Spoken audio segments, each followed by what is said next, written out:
আসসালামু আলাইকুম। আশা করি সবাই ভালো আছেন। অন্তর্বর্তীকালীন সরকারে কারা কারা থাকছেন জানালেন তিন সমন্বয়কারী হাসানাত আবদুল্লাহ, সার্জিস আলম এবং বাকের।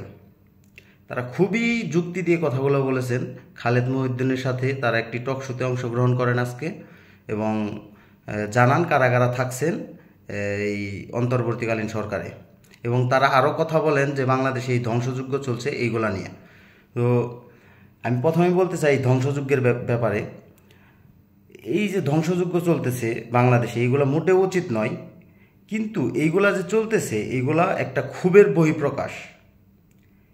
এই দীর্ঘ সময় ধরে যে অত্যাচার নির্যাতন করা হচ্ছিল মানুষদের উপর, হতে পারে সেটা কোনো দলের উপর, সাধারণ মানুষের উপর, সবার উপরই, কারো কোনো নিজে থেকে বলার কোনো ছিল না, যে নিজে থেকে একটা প্রতিবাদ করবে ওই রাস্তাটা ছিল না। তো যার কারণে এই অবস্থাটা তৈরি হয়েছে। তো মানুষের বহিঃপ্রকাশ থেকে, ক্ষোভের যে বহিঃপ্রকাশ, ওইখান থেকে তারা এগুলা করতেছে। সবাইকে অনুরোধ জানাবো যে তারা যেন এটার থেকে বিরত হয়। অলরেডি শান্তিপূর্ণ অবস্থার দিকে ফিরেছে। কালকে সম্ভবত শপথ গ্রহণ করবেন ডক্টর ইউনূস। সমন্বয়করাও সবাই অনুরোধ জানাইছে যে তাদের এই ধ্বংসযজ্ঞ থেকে ফিরে আসা উচিত এবং নিজেদের ছাত্রছাত্রীদেরকে অনুরোধ জানাইছে যে নিজেরা যেন পাহারা দেয়, এখানে যেন কেউ এইটা নস্যাৎ না করতে পারে এই বিজয়টা। আর হচ্ছে অন্তর্বর্তীকালীন সরকারের ব্যাপারে তিন সমন্বয়ক তিনজনেই একই কথা বলেন যে ছাত্রছাত্রীদের অবস্থানটা তারা পরিষ্কার করেন যে ছাত্রছাত্রীরা যাদের ওই রকম যোগ্যতা আছে তারা অবশ্যই অন্তর্বর্তীকালীন সরকারে থাকবেন।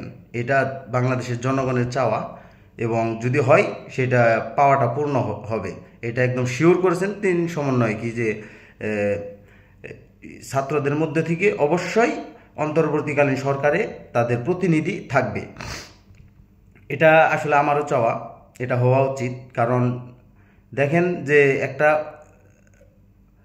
প্রথা চালু হয়েছিল যে 50-এর নিচে কেউ সংসদে যেতে পারবে না, মানে সচরাচর দেখা যায় না, এরকম একটা প্রথা চালু হয়ে গেছিল। অবশ্যই ইয়াং জেনারেশনকে সুযোগ দিতে হবে সেইখানে ইয়াং জেনারেশনের কথাগুলো তুলে ধরার জন্য। অবশ্যই যারা বয়স্ক আছেন তারা ভালো বোঝেন রাজনীতি সম্পর্কে, কিন্তু তাদের যে মাইন্ড সেট আপ সেটা ইয়াং জেনারেশনের সাথে কিছুটা হলেও ভিন্ন মত পোষণ করে। যার কারণে ইয়াং জেনারেশনের অবশ্যই থাকা উচিত সংসদে। এবং তারা আরও শিওর করেন যে অবশ্যই তারা তাদের মধ্যে থেকে প্রতিনিধি থাকবে। সেটা কয়জন থাকবে সেটা তারা এখনও জানান না, এবং কতদিন সরকারের অন্তর্বর্তীকালীন সরকারের মেয়াদ হবে সেটা এখনও তারা পরিষ্কার করেননি। তারা বৈঠকের মাধ্যমে, আলোচনার মাধ্যমে এটা প্রকাশ করবেন এবং কয়জন থাকবেন তাদের প্রতিনিধি, ছাত্রদের প্রতিনিধি এই সরকারের মধ্যে, সেটা আলোচনার মাধ্যমে তারা প্রকাশ করবেন।